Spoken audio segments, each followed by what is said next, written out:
Então, boa noite ao Clóvis e ao João. Então, dando continuidade às nossas disciplinas de tópicos especiais de redes de computadores, tá? Hoje a gente vai falar sobre o protocolo ICMP-v6, tá?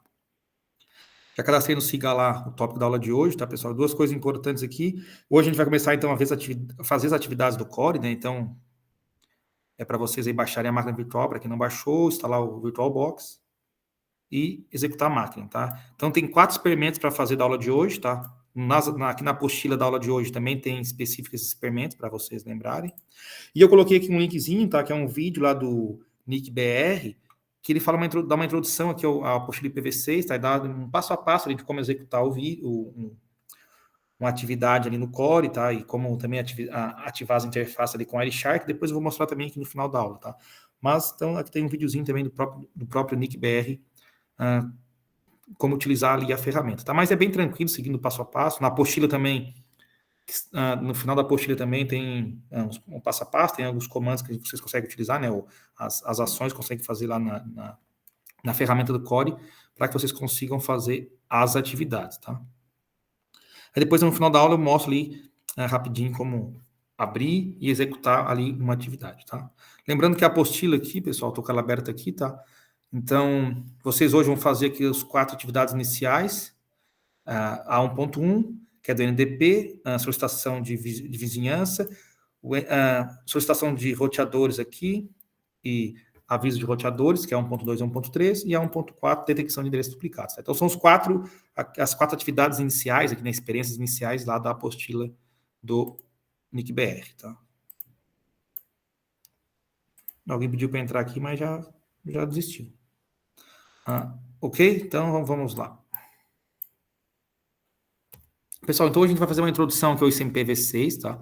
Ao protocolo NDP, que na verdade faz parte do ICMP-v6, e falar sobre a resolução de endereços físicos, a descoberta de roteadores e prefixos, a detecção de endereços duplicados, a detecção de atividades do vizinho e o redirecionamento de rotas, tá? Tudo essas 5 aqui, esses 5 processos que tem no IPv6, todos eles são responsáveis, né, são feitos através das mensagens do protocolo ICMP-v6. Ok? Então, o ICMP-v6, né, o ICMP, ele é o Internet Message Control Protocol para o IPv6, né? Então, seria o protocolo de controle de mensagens da internet. Ele é especificado pela RFC 4443, tem grande importância na operacionalização do IPv6. Então, lá no IPv4 a gente tem um ICMP, né, para o IPv4, e no IPv6 a gente tem uma nova versão do protocolo ICMP, né? Então, é um protocolo diferente do que a gente tem lá no IPv4. E assim como no ICMPv4, tá? No ICMPv6, ele é a base lá da operação do ping, tá? Que a gente utiliza aí para diagnóstico de problemas na rede e relato de diversos erros encontrados no processamento de pacotes, como, por exemplo, não haver alcançabilidade, a necessidade de fragmentação dos pacotes e má formação dos pacotes. No entanto, a importância do ICMPv6 não se resume apenas às mesmas funcionalidades de diagnóstico que existiam, né, no ICMP para o IPv4, tá? Tem coisas a mais aí no IPv6. Tá? Ele possui as funcionalidades de comunicação entre máquinas vizinhas que são necessárias para o bom funcionamento da rede. Então, para que haja a descoberta de roteadores, a resolução de endereços, a detecção de atividades no vizinho, a autoconfiguração de endereços, tá, entre as máquinas do IPv6, então necessário a utilização do ICMPv6. Então, o ICMPv6 ele tem mais funções, né, do que havia no ICMPv4. Ele é integrado ao protocolo IPv6, né, e a sua sinalização se dá através do código 58 no campo próximo cabeçalho. Então, lá no cabeçalho do protocolo IPv6, a gente tem um campo próximo cabeçalho que vai indicar qual é o protocolo próximo cabeçalho, né, ou se é um cabeçalho de extensão, e quando a gente vai utilizar um cabeçalho de ICMP, então lá nesse campo, o código que aparece é o código 58. Então, vai ter uma inserção de um novo cabeçalho, né, de extensão, e com suas funcionalidades adicionais. E o cabeçalho de ICMP-v6, ele contém 4 campos. O campo tipo, de 8 bits, que indica o tipo da mensagem. O campo código, 8 bits, que vai indicar... vai ser utilizado para classificar a mensagem. Um campo verificação de erros, de 16 bits, né, que é a checagem da integridade das mensagens do ICMP. E o campo corpo da mensagem, que tem um tamanho variável, né, e não pode exceder o tamanho mínimo da MTU, que é 1.280 bytes. Tá? Então, esse corpo da mensagem o tamanho dele depende do tipo da mensagem que a gente está utilizando no ICMPv6. Então, o cabeçalho ICMPv6, ele tem então um campo de tipo, de código, de checksum, e aqui os dados utilizados são de acordo com o tipo da mensagem. E as mensagens ICMPv6, elas podem ser de duas categorias, né? Mensagens de erros, que daí lá no campo tipo, o bit mais representativo é igual a 0, e mensagem de informação, que no campo tipo, então, o bit mais representativo é igual a 1. Ou seja, que nesse primeiro campo aqui, quando o primeiro bit desse campo aqui for 0, a mensagem é do tipo de erro, né? Então, ocorreu algum erro, e quando esse primeiro bit for 1, a mensagem aqui é do tipo de informação. Então, as mensagens de erros vão variar de 0 a 127, o número delas, enquanto a mensagem de informação vão variar de 128 a 255, né? E aqui a gente tem uma tabela, então, com algumas mensagens de erro de ICMPv6. Então, o tipo 1, ele pertence ao grupo de destino inalcançável, tá? Então, quando a gente vê lá o código 1 no campo tipo, a gente pode ter alguns códigos aqui que vão discriminar aqui algumas mensagens de erro. Então, se o código for 0, significa que não tem uma rota para o destino. Se o código for 1, a comunicação com o destino administrativamente proibida. O código 2, além do escopo do endereço de origem. Código 3, endereço inalcançável. Código 4, porta inalcançável. 5, falha na política de ingresso ou egresso. E 6, destino rejeitado. Tá? Então, tendo o tipo 1 lá no campo tipo, eu posso ter esses códigos aqui para discriminar as mensagens aqui do grupo de destino inalcançável. Quando a gente tem o tipo 2, é o tipo de mensagem em pacote muito grande, tá? Então tem um único código, que é o código 0, que é para indicar que o pacote ultrapassou lá o tamanho da MTU e precisa ser fragmentado. Quando o tipo é o 3, é de tempo excedido, tá? Então pode ser, dentro do tipo 3, a gente tem a de código 0 e a de código 1. A de código 0, o limite de saltos foi excedido, então quando o pacote fica em loop pela rede e o campo lá, tempo de vida, desculpa, o tempo de salto, né? Tempo de vida no PV4, em PV6 é o número de saltos lá, o campo tempo de, número de saltos chega a 0, então é enviada uma mensagem aqui do tipo 3, código 0, que é o limite de saltos excedidos, e quando é do código 1, é o limite de remontagem de fragmentação excedido, quando há remontagem dos pacotes. Tipo 4 é um problema de parâmetro, então pode ser do código com código 0, que é um campo inválido no cabeçalho de PV6, se for o código com o próximo cabeçalho inválido, sei lá, por algum motivo foi inserido um código inválido lá no campo próximo cabeçalho. 2, quando são opções inválidas, tá? E aqui nós temos também o tipo 127, com código ainda não definido, que é reservado para novas mensagens de erro que podem surgir futuramente. Tá? Isso as mensagens de erro, então, tá? Que, como a gente falou, vai de 0 a 127. Claro que não são todos os números, né? Na verdade, são só algumas aqui, mas pode ser de 0 a 127. E as mensagens aqui de informação, a gente tem o tipo 128, que é o echo request, tem o código 0, que é utilizado no ping, e o 129, que é o echo reply, também código 0, também utilizado no ping.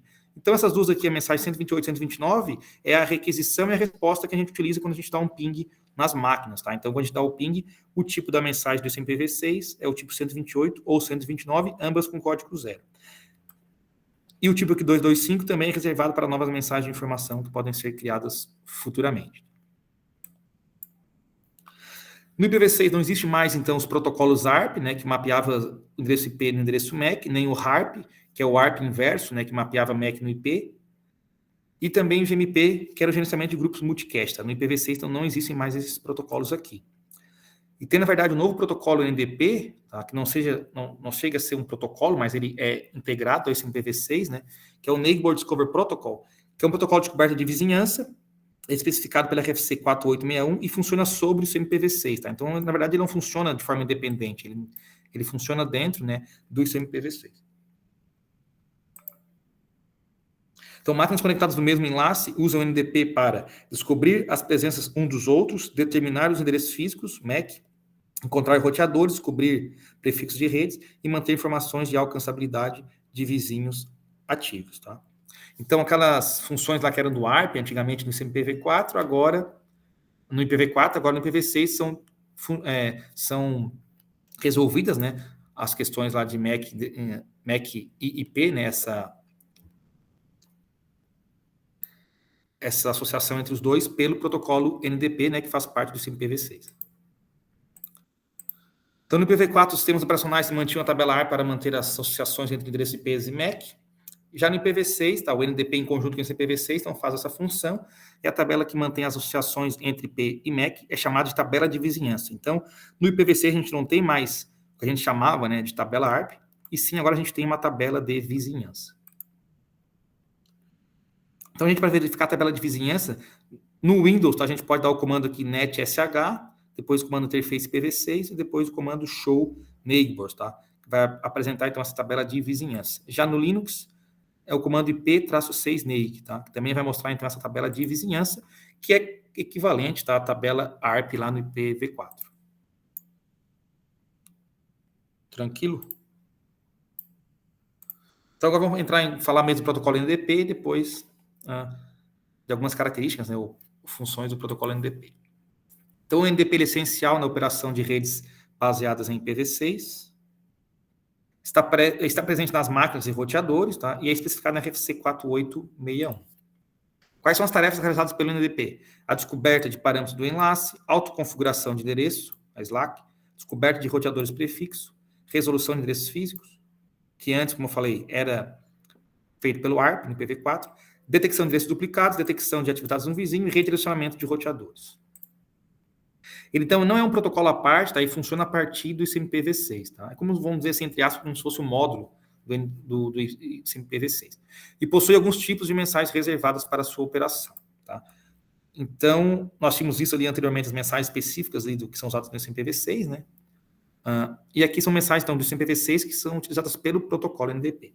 Então, lá, o tipo 133 é a mensagem RS, ou Router Solicitation, que é enviada pelos hosts para encontrar roteadores. Então, quando uma máquina quer encontrar um roteador da rede, ele envia a mensagem do tipo 133, que é a mensagem RS.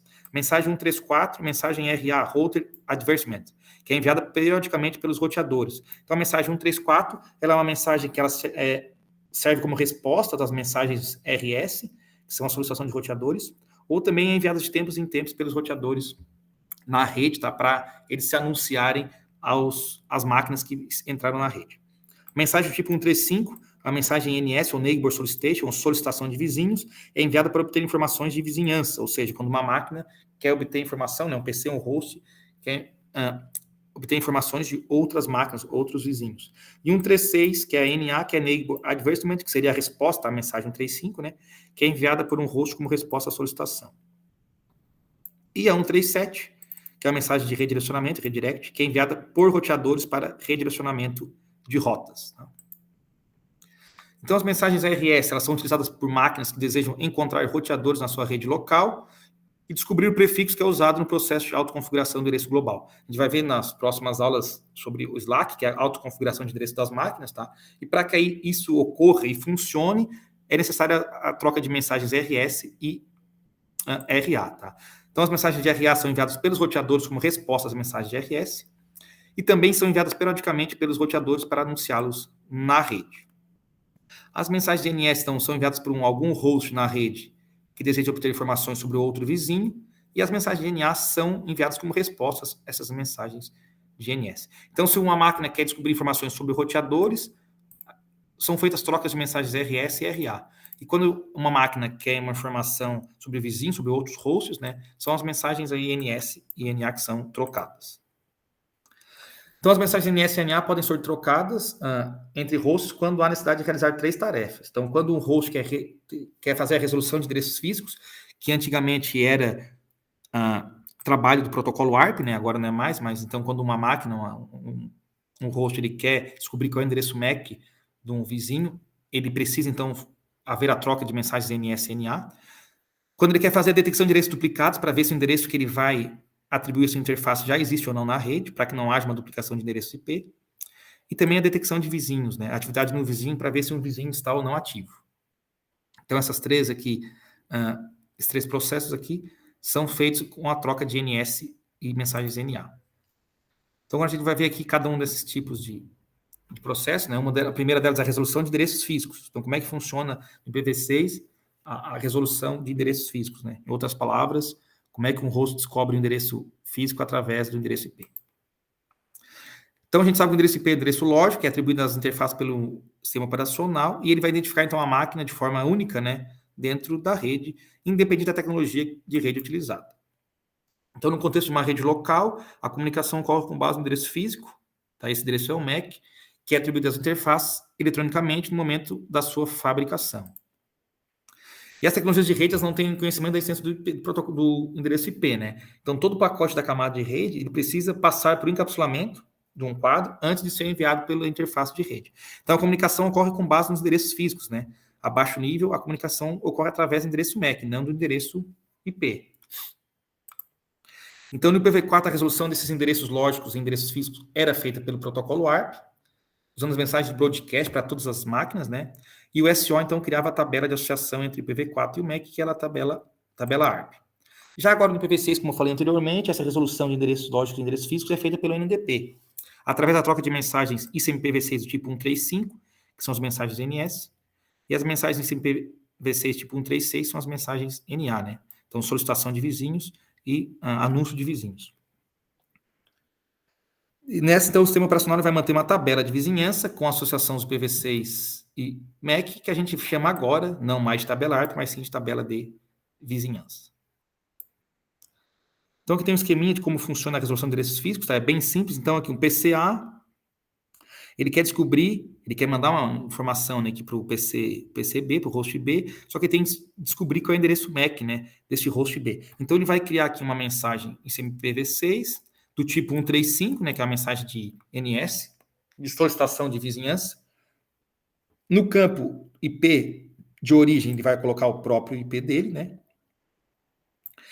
E no campo de destino, ele vai colocar um endereço multicast solicited node, tá? Lembrando, o que é esse endereço multicast solicited node? É um endereço que os últimos 24 bits do endereço aqui IPv6, tá? Ele corresponde aos 24 bits finais do endereço IPv6 que ele quer enviar a mensagem, né? Então, o host A ele quer mandar aqui para o host B e ele sabe que o IPv6 do host B é 2001 DB8 café 2.1 2.2.1. Então, ele vai pegar os 24 bits aqui finais, que são todos zeros, e o último é o bit 1, né? E vai colocar, então, aqui nos 24 bits finais aqui do multicast solicited node.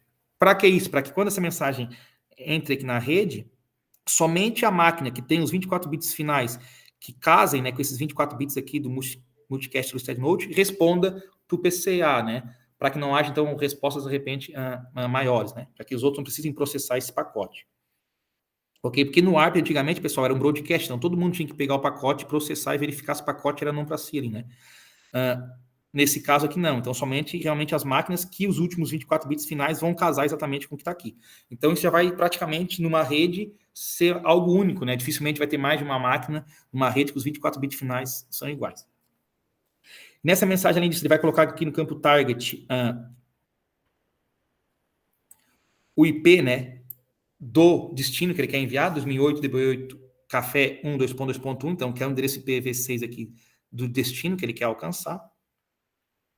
E no source link layer address, ele vai colocar já aqui o endereço MAC dele também, para que o host B não precise fazer esse processo de volta, né, para descobrir o MAC de A. Então, uma vez que o A já está perguntando qual é o MAC de B, né, então o A já envia nessa mensagem o próprio endereço MAC dele, para que o B, quando receba essa mensagem, já atualize a tabela dele aqui com o endereço do MAC do A. Então, o A vai mandar isso aqui pela rede, né? Vai ter tipo o host C, o host B, mas como o host C aqui nesse caso ele vai ter os 24 bits finais diferentes aqui, ele não vai processar a mensagem, mas o host B vai. E ele vai responder com uma mensagem do tipo 136, do tipo NA. A origem, aqui o endereço de origem é o próprio IP do host B, né? IPv6. O destino, aí sim ele vai responder aqui diretamente para o host A, tá? Então, vai ser uma mensagem unicast para o host A, não é uma mensagem, então, multicast, como foi aqui a primeira, né? É uma mensagem unicast. E no campo lá, target link layer address, tá? Ele vai enviar, então, o MAC dele. Então, o PCA vai receber essa mensagem aqui e vai conseguir, então, atualizar a tabela de vizinhança dele com o endereço 2001 DB8 café 1 2.2.1 com o MAC lá do host B que foi mandado por ele aqui, para o host B, né? Nessa mensagem aqui, tá? Tranquilo? Tranquilo. Beleza.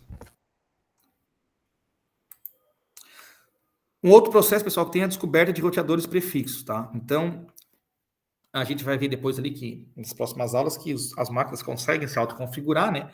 E para isso, é feito o envio das mensagens RS, tá, por uma estação quando ela entra na rede e deseja descobrir a existência de um ou mais roteadores na rede local, porque a máquina precisa descobrir esses roteadores para que eles enviem para ela qual é o prefixo da rede, qual o gateway padrão e outras informações necessárias para que ele consiga fazer a autoconfiguração de endereço. Então, a troca de mensagem de RS e RA, uma máquina vai gerar um pacote CMP do tipo 133, que é uma mensagem RS, de router solicitation, né, ou solicitação de roteadores. O endereço de destino desse pacote, ele vai ser o FF02.2.2, que é o multicast all routers. Em outras palavras, todos os roteadores da rede vão processar essa informação, né? E os roteadores na rede vão responder, então, com a mensagem CMP V6 do tipo 134, mensagem do tipo RA, que é uma resposta a essa mensagem de RS. E o endereço da resposta vai ser o endereço unicast link local da máquina solicitante. Então, a resposta sempre é específica, né, unicast para aquela máquina que perguntou, tá? Na mensagem de RA, então, os roteadores vão anunciar informações sobre o prefixo da rede e o endereço de gateway que deve ser utilizado por aquela máquina ali para fazer a autoconfiguração de endereço que a gente vai ver nas próximas aulas, tá? Então, aqui, como é que seria as trocas de mensagens? Então, uma máquina entrou aqui na rede, ela vai criar uma mensagem, então, de RS, enviando como IP de destino todos os roteadores, né, que é o FF02.2.2. Então, todos os roteadores aqui da rede vão receber essa informação e vão responder para esse PC, então, para essa máquina, né? Por exemplo, que o prefixo da rede aqui é um prefixo tal e o roteador padrão é um roteador tal. Tá? Então, com isso, quando essa mensagem RA volta para o PC1, ele consegue, então, se autoconfigurar, né, o gateway padrão e também o endereço IP dele. Por quê? Porque ele vai pegar o prefixo da rede, tá? E vai depois gerar, normalmente, automaticamente, né, pelo processo lá de EUI64, vai gerar os 64 bits que vão identificar ele na rede, tá? Mas essa parte a gente vai ver mais nas próximas aulas aí. As mensagens de RA, então, não são enviadas apenas como resposta a mensagens de RS. Normalmente, os próprios roteadores, eles enviam essas mensagens do tipo 134 aí, que são as mensagens de RA, para o endereço FF02.2.1, que é o multicast all nodes. Então, normalmente, tempos em tempos, os próprios roteadores, eles enviam essas mensagens de multicast pela rede, para que uma máquina que, por exemplo, recém entrou na rede, ela já consiga pegar essas informações, tá? E atualizar essas informações sem que ela tenha que ficar perguntando. Tá? Então, de tempos em tempos aqui, os roteadores, eles enviam essas mensagens, tá? Que é uma mensagem então, do tipo 134. O endereço de origem aqui é o FE80, que é um único local, né, do roteador. O endereço de destino é o FF021, que é o multicast all nodes, tá? Então, nessa mensagem, ele vai informar o prefixo da rede e o default router, tá? E também pode ter outras opções aí, como, por exemplo, o servidor DNS, enfim, depende de estar usando ou não em conjunto com o ICMP, com o DHCP, tá? Mas são assuntos para as próximas aulas aí. Então, as máquinas vão receber essa mensagem e vão conseguir, então, atualizar ou se autoconfigurar aí seus endereços IP. Então, pessoal, essa parte que tem os laboratórios aqui, seria o primeiro laboratório 01, que é o experimento 1.1 da apostila, que, como eu tinha mostrado aqui anteriormente, é o Neighbor Discovery Protocol, tá, o NDP, que é uma mensagem aqui de solicitação e aviso, né, de vizinhos, tá? Então, a troca de mensagens SA e SN, né? NS, NA, desculpa, tá? E o outro laboratório, que na verdade seriam os experimentos 1.2 e 1.3, que daí seriam os laboratórios aqui de Router Solicitation, mensagens RS e mensagens RA, tá? Então, aqui no envio e de solicitação de roteadores e no aviso de roteadores, é dois experimentos separados, e as NS e NA que são os mesmos experimentos, tá? Mas são experimentos pequenos, tá? Não são experimentos aí muito grandes, tá? Vocês vão ver que isso é tranquilo de fazer. E aqui a gente vindo aqui para a última parte, depois a gente vai ter mais aqui no laboratório, tá? Então agora a gente vai falar sobre detecção de endereços duplicados. A gente sabe que os endereços IP precisam ser únicos na rede, né? E o NDP ele vai implementar uma funcionalidade chamada DAD, que é Duplicate Address Detection, ou detecção de endereços duplicados. E ela é ativada antes de atribuir um endereço IPv6 para uma interface, não importando o método de configuração dos IPs. Então, no IPv6, pessoal, não importa se eu vou configurar um IP de forma estática, ali, manualmente, ou com DHCP, ou é autoconfiguração usando o Slack, tá? Independente da forma que o IP é atribuído, sempre a máquina vai fazer essa detecção de endereço duplicado aqui, tá? Independente do tipo ou da forma que o IP foi atribuído. Então, se atribuir o endereço IPv6 a uma interface, o host vai gerar uma mensagem NS, né? solicitação de vizinhos, com o endereço do destino multicast solicited node, que é aquele que usa os 24 bits finais lá, com os 24 bits finais, nesse caso, do endereço que a própria máquina quer se auto-atribuir, né, que ela quer utilizar para si, gerado a partir, então, do endereço que poderá ser atribuído à interface. Então, por exemplo, a máquina quer utilizar um endereço, ela própria, né, quer se autoconfigurar com o endereço que os 24 bits finais, sei lá, é tudo 0 e o penúltimo bit, os dois penúltimos bits são 1. Então, seria o final lá 03. Então, 0 e os últimos dois bits iguais a 1, tá? E ela vai mandar uma mensagem, então, para os demais equipamentos na rede, né? Então, se algum nó responder com uma mensagem NA, o endereço IP pesquisado já existe na rede. Então, já tem alguém que tem aquele endereço IP utilizado ali na rede, né? Então, o endereço IP vai ser recusado. Tá? Então, aqui, por exemplo, ó, eu sou o PCA e quero atribuir o endereço 2001 DB8 café 2.2.3 na minha interface. Daí ele vai perguntar, será que ele pode fazer isso? Então, como é que ele vai fazer aqui? Ele vai montar uma mensagem 135 tipo NS. No campo de IP de origem é 2 pontos, porque como ele não tem ainda um endereço IPv6, ele vai usar o 2 pontos, que é um IP indefinido, né? E no campo de IP de destino, ele vai usar o multicast solicited node, lembrando que os 24 bits finais aqui, tá? Lembrando que aqui a gente tem são 32 bits, né, dos últimos 4 hex aqui, mas nos 24 finais, eles são exatamente os 24 bits finais do endereço aqui que ele quer utilizar, né? Que no caso seriam aí 22 bits igual a 0 e 2 bits finais ali igual a 1. E no campo target ele vai botar então o IP dele, 2001 DB8 café 3, que é o IP que realmente ele quer utilizar. Ele vai mandar essa mensagem aqui para a rede, tá? De novo, multicast solicited node, somente os que têm as máquinas que têm os últimos 24 bits iguais a esses 24 bits finais aqui, vão processar a informação. O B, então, como ele já tem os últimos 24 bits finais, ele vai processar a informação e vai ver aqui no campo target que o IP que o PCA quer utilizar é exatamente o IP que ele já está utilizando, né? DB8 café 2.2.3. Então, ele tem que responder para o PCA que ele já usa esse endereço, que o PCA tem que procurar outro. Então, ele vai criar uma mensagem aqui CMP do tipo 136, com o IP de origem, que é o próprio IP dele, o IP de destino aqui, aí ele vai mandar o FF02 2.1, que é um multicast nodes, ou seja, é um multicast para todos os nós, né, para todas as máquinas. Por que isso, pessoal? Ele não vai conseguir mandar uma mensagem unicast para o PCA se o PCA não tem o endereço IP ainda, né? Como é que ele vai mandar para o PCA? Então, ele é obrigado a mandar, nesse caso, para todos os nós, né? E aí, claro que o PCA aqui ele vai receber também essa mensagem e vai verificar que ele não pode usar esse endereço IP, tá?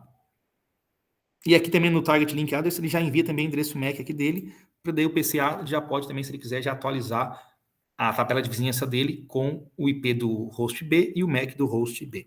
E aqui no caso o PCA então teria que gerar, né, um novo final aqui do endereço IPv6 para ele tentar então utilizar um outro endereço, porque esse já está sendo utilizado. Tranquilo que também, né? Outra coisa, tem a detecção de atividade no vizinho, que é para verificar se o vizinho está ou não ativo, tá? Então, essa detecção é através da utilização de mensagens NS/NA. Tem um procedimento utilizado aí para tentar detectar se algum roteador se tornou inacessível na rede, se teve algum problema, tá? Então, vai manter a comunicação por meio de outro caminho existente na rede. Então, caso um roteador falhe, é possível a gente usar um outro caminho, né? E para isso, então, é feita essa troca de mensagens para verificar se algum equipamento está inativo. Então, o objetivo desse procedimento consiste em detectar se a atividade depois da detecção de uma falha. Então, é feito o envio de 3 mensagens do tipo NS para o endereço unicast do roteador vizinho, e se após um timeout houver uma resposta NA desse roteador, isso significa que o roteador está ativo, né, e a comunicação é normalizada. Ou seja, foi só um problema ali momentâneo, mas ele não está inativo. Se não houver uma resposta, então o host de origem vai excluir a associação IPv6 e MAC do vizinho, que está inativo na sua tabela de vizinhança. Então, a máquina vai acreditar, né, que aquele roteador realmente está com algum problema, está inativo, e vai procurar um outro roteador que esteja disponível na rede, tá? E aqui, por fim, o redirecionamento de rotas, tá? É uma mensagem ICMP do tipo 137, de redirect, que é utilizado pelos roteadores para eles informarem ao host que existe outro roteador na rede que pode encaminhar o pacote por um caminho melhor. Então, quando o host vai tentar acessar algum destino fora da rede, né, ele tem que enviar esse pacote para um gateway padrão, e esse roteador, então, eventualmente, ele pode saber que há uma rota melhor para esse destino através de outro roteador, né? Então, o roteador vai enviar uma mensagem de redirect para o host, informando que os pacotes para aquele destino devem ser encaminhados para um outro roteador, melhorando, assim, o desempenho da rede, tá? Isso é algo novo aí que tem no IPv6, né? E a gente tem aqui mais um laboratório, então, que é o 1.4 da apostila, que seria, então, o laboratório... Esse aqui, né? Neighbor Discovery Protocol, detecção de endereços duplicados, tá? Então, são os 4 experimentos que vocês têm para fazer aí em relação a esse conteúdo aqui. Pessoal, é bem importante fazer esse experimento, tá? Porque daí, na prática, vai ficar mais fácil vocês entenderem e verem realmente como é que funciona. E eu aconselho que vocês sempre leiam aqui o objetivo, tá, do experimento, e essa introdução teórica também, né? Porque essa introdução, na verdade, vai explicar o que eu passei para vocês aqui, tá? E às vezes até tem detalhes ainda mais profundos, tá? Do que eu falei para vocês. Então, sempre leiam o objetivo e também leiam aqui a introdução teórica, tá? Aqui no segundo também tem o objetivo e introdução teórica. No 3 aqui não tem introdução teórica, porque é o mesmo do ponto 2. E no 4 aqui também tem uma introdução teórica, tá? Então, sempre leiam essa partezinha aqui que é importante. E aqui tem um passo a passo aqui, então, das atividades, tá? Alguma dúvida aqui, pessoal, na parte teórica aqui? Ou tranquilo? Dúvida não, só uma pergunta. Existe a possibilidade de ter endereço duplicado em IPv6 agora, no início? Não, no sentido aqui Não, isso é possibilidade, né? Mas é que existe, porque, como eu falei, as máquinas, a gente vai ver na próxima aula que elas conseguem se autoconfigurar, né? Então, eu vou lá e me configuro com IP, que o final é 0001. E aí entra outra máquina na rede, ela também vai se configurar automática, entendeu, Cláudio? Então, ela pode achar que o 001, por exemplo, não foi utilizado. Então, para isso que sempre tem que ter essa detecção para que não tenha os dois IPs o mesmo IP na mesma rede, né? Isso localmente falando, né? Inclusive, Sim. pode ser até aquele range que é endereço privado também, ele faz até teste também, não só no público, né? Mas também no endereço IPv6 privado. Ah, tá. Tá? Mas, por exemplo, se tu vai lá manualmente e coloca um IP numa máquina, tá? E tu vai lá colocar esse mesmo IP em outra máquina manualmente, ambas vão fazer essa detecção aí de endereço. Então, a primeira vai aceitar e a segunda, se tu tentar forçar ali, né, vai ser feito esse processo e tu não vai conseguir, então, atribuir esse endereço à máquina, né? Mas, como eu falei, isso também vai muito dessa questão de autoconfiguração das máquinas, né? Então, essa é uma forma de ela verificar se aquele IP existe ou não já dentro daquela rede ali, tá? Entendi. Beleza?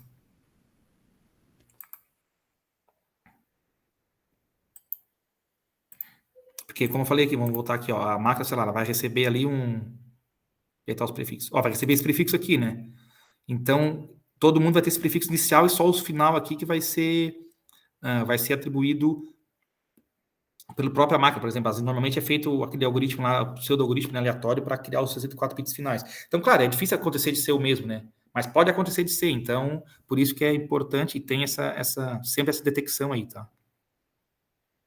E como eu falei, independente se for estático, DHCP, enfim, sempre é feita essa confirmação aí para não ter nenhum problema.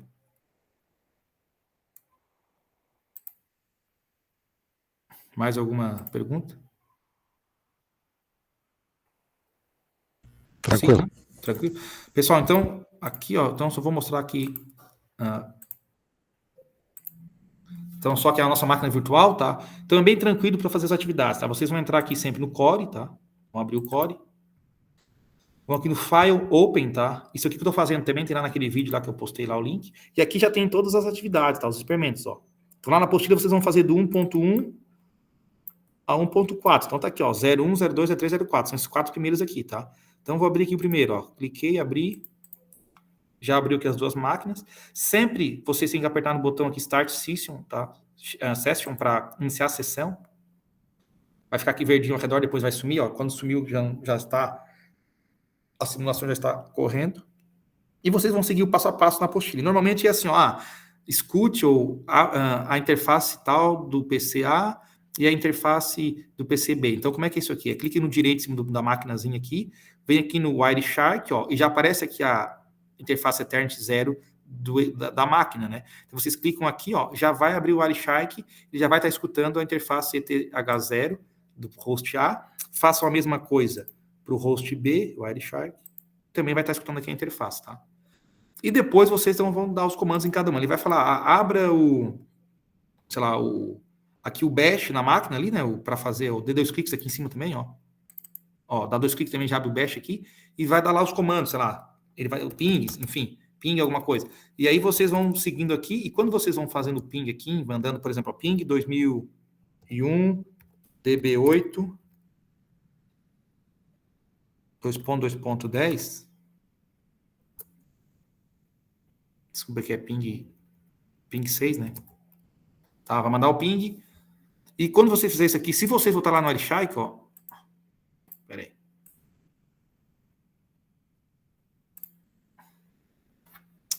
Por que ele não tá pegando aqui? É para ele pegar aqui as informações aqui. Pera aí.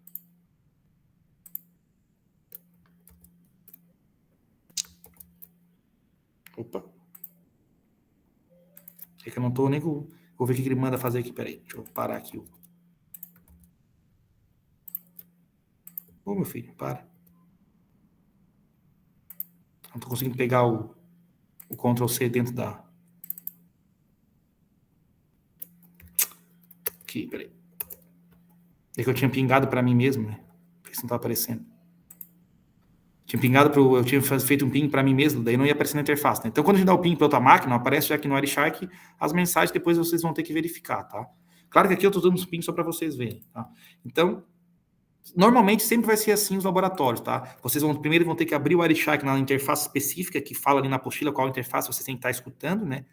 E depois vocês vão dar os comandos ali entre as máquinas e vocês vão vir no Wireshark e vão analisar aqui, então, os pacotes aqui, né? A IPv6 aqui no Wireshark, vocês vão ver os tipos de mensagem, enfim, tá? Esse IPv6 aqui, os campos do IPv6, os campos do cabeçalho IPv6 padrão, tá? Então tem tudo aqui, ó, mensagem, ó, Neighbor Solicitation, 3.5, tá? Então, normalmente tem sempre esse mesmo tipo de processo para vocês fazerem nas atividades, tá? Essas primeiras que são bem mais tranquilas, depois, mais para frente, tem alguns um pouco mais complexos, são maiores, tá? Mas essas iniciais que são bem tranquilas de vocês fazerem. Ok?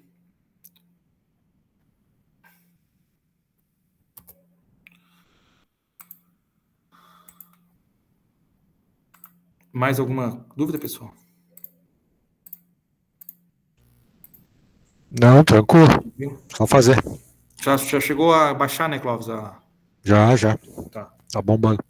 Beleza. Qualquer dúvida? E tu, João, conseguiu? Chegou a baixar ou não?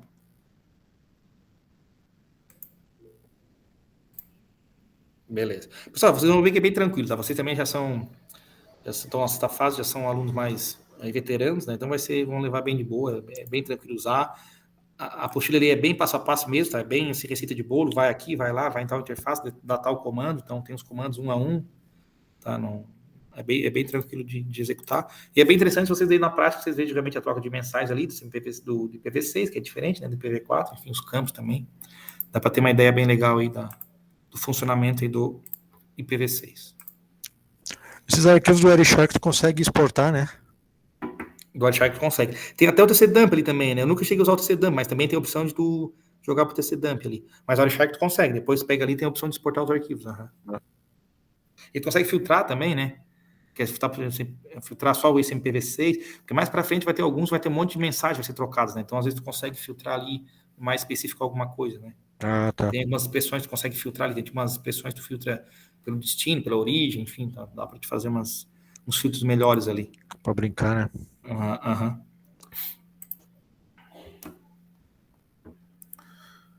Mais alguma coisa, pessoal? Na semana que vem a gente vai ver, então... Deixa eu ver aqui. Semana que vem a gente começa a ver, então, a configuração de endereço IPv6, né?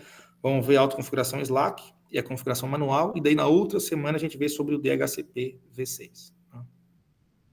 Cara, o DHCP V6 é que tá me batendo a curiosidade. É que, na verdade, assim, no IPv6, DHCP, ele poderia não existir, tá?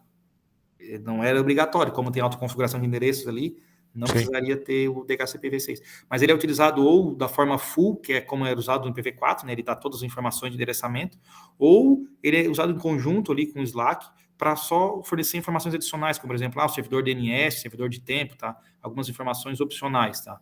E aí, tipo, com o Slack, então, a máquina e os roteadores, né?